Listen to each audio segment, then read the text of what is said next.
ஆண்டவராகிய இயேசு கிறிஸ்துவின் நாமத்தில் அன்பின் வாழ்த்துக்கள். இந்த நாளின் தியானத்துக்கென்று தெரிந்து கொள்ளப்பட்ட வேத பகுதி சங்கீதங்களின் புஸ்தகம் 9ஆம் அதிகாரம் 9வது வசனம். சிறுமைப்பட்டவனுக்கு கர்த்தர் அடைக்கலமானவர், நெருக்கப்படுகிற காலங்களில் அவரே தஞ்சமானவர். எனக்கு அன்பான தேவனுடைய பிள்ளைகளே, நமக்கு அநேக விதமான நெருக்கங்களை நம் வாழ்க்கையில் சந்தித்து கொண்டிருக்கிறோம்.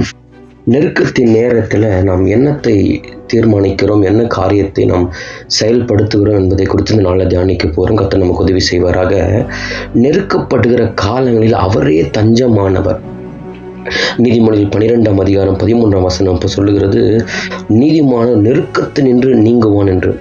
எத்தனை நெருக்கம் வந்தாலும் கர்த்தர் நெருக்கத்தில் இருக்கிற நம்மை விசாலத்தில் கொண்டு போய் நம்மை நிறுத்துவதற்கு நம் தேவன் வல்லமை உள்ளவராக இருக்கிறார். அநேகர் யோசிப்பாங்க, நான் நெருக்கத்தில் நான் தனிமையாக இருக்கிறேன், எனக்கு பாடு, பணப்பிரச்சனை, நெருக்கடி, சரீரத்தில் பலவீனம், போராட்டம், நிந்த, கஷ்டம், அவமானம், வெளியே சொல்ல முடியாத பாரங்கள், நெருக்கங்களாக இருக்கிறது, என்ன செய்யட்டும், ரொம்ப நெருங்கி ஒடுக்கப்பட்டு இருக்கிற, ரொம்ப நெருக்கத்தில் இருக்கிற பிரதர், ரொம்ப கஷ்டத்தில் இருக்கிற, இதுலேருந்து மீண்டு வருவதற்கு வழி தெரியல நிறைய பேர் சொல்லுகிறார்கள். ஆனால் ஏசாயா 63:9 சொல்லுகிறது, எல்லா நெருக்கத்திலும் அவர் நெருக்கப்பட்டாராம். நீ நெருக்கத்தின் நேரத்தில் நீங்கள் தனிமையில் இல்லை, அவர் உங்களோடு கூட இருக்கிறார். பிரச்சனை நேரத்தில் நீங்கள் தனிமையில் இல்லை, ஆண்டவர் உங்களோடு கூட இருக்கிறார். ஆண்டவர் உங்களோடு கூட இருக்கிறார் என்பதை நீங்கள் விசுவாசிங்கள். நிச்சயமாய் கர்த்தர் உங்களுக்கு உண்டான எல்லா நெருக்கத்திலிருந்து கர்த்தர் உங்களை விடுதலை ஆக்குவதற்கு நம் தேவன் வல்லமையுள்ளவராய் இருக்கிறார். 2 கொரிந்தியர் 4:8 சொல்லுது, நெருக்கப்பட்டும் நாம் நொறுங்கி போவதில்லை, ஒடுங்கி போகிறதில்லை.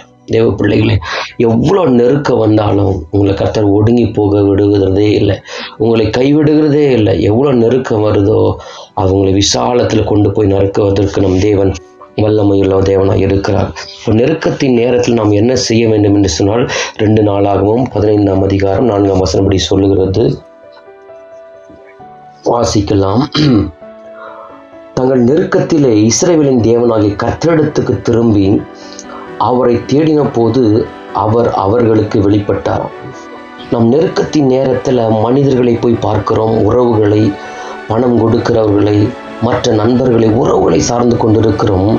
நெருக்கத்தின் நேரத்தில் நாம் கர்த்தரிடத்துக்கு திரும்ப வேண்டும். முதலாவது காரியம், நம்ம கர்த்தரிடத்துக்கு திரும்பினாதான் கர்த்தர் நிச்சயமாய் நமக்கு வெளிப்படுவார். அவர் நம் பக்கம் திரும்புவார்.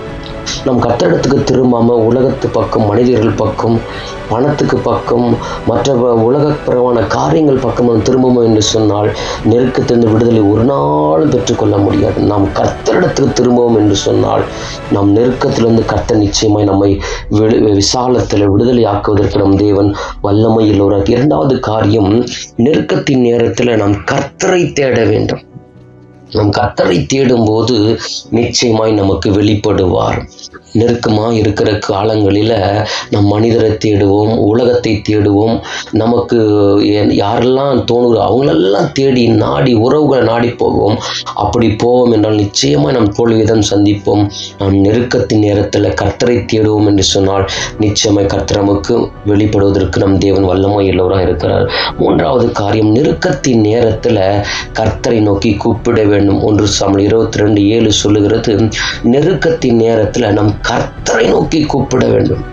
நம் கர்த்தரை நோக்கி கூப்பிட்டோம் என்று சொன்னால் அவர் நம்முடைய சத்தத்துக்கு உருக்கமாய் இறங்கி பதிலை கொடுப்பதற்கு நம் தேவன் வல்லமை உள்ளவராய் இருக்கிறார். எனக்கு அன்பான தேவனுடைய பிள்ளைகளே, நெருக்கப்பட்டு நீங்கள் புலம்ப வேண்டாம், முறுமுறுக்க வேண்டாம். எனக்கு ஏன் இவ்வளோ கஷ்டம், எனக்கு ஏன் இவ்வளோ பாடுகள், எனக்கு ஏன் இவ்வளோ நெருக்கம், நீ முறுமுறுக்க வேண்டாம்.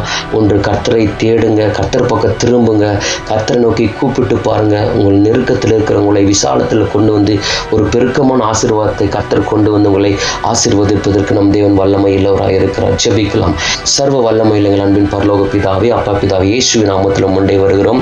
தகப்பன், இந்த நாளில் ஆண்டவர் நெருக்கத்தில் நெருக்கப்படுகிற காலங்களில் நீங்கள் தான் ஆண்டவரை தஞ்சம். மனிதர்களோ உலகங்களே, உலகத்தை சார்ந்திருக்கிறவங்களோ நாங்கள் தஞ்சமாய் போகாதபடி ஆண்டவரை கர்த்தருடைய பாதமே தஞ்சை என்று தேடும்போது, அவரை ஆண்டவரை கர்த்தர் பக்கம் திரும்பும்போது, கர்த்தரை நோக்கி கூப்பிடும்போது நிச்சயமாய் நெருக்கத்தில் இருக்கிற எங்களை விசாலத்தில் கொண்டு வந்து விடுதலையாக்கி பெருக்கமான காரியங்களை கொண்டு வந்து பெருக்கமான ஆசீர்வாதத்தை கொடுத்து நீ உயர்த்த போறதுக்காக ஸ்தோத்திரம் கேட்டுக்கொண்டிருக்கிற யாரெல்லாம் நெருக்கத்தில் இருக்கிறாங்களோ அவர்களை நீ விடுதலையாக்குங்க, பெரிய காரியங்களை செய்யுங்க. இயேசு நாமத்தில் ஜெபிக்கும் நல்ல பிதாவே, ஆமேன்.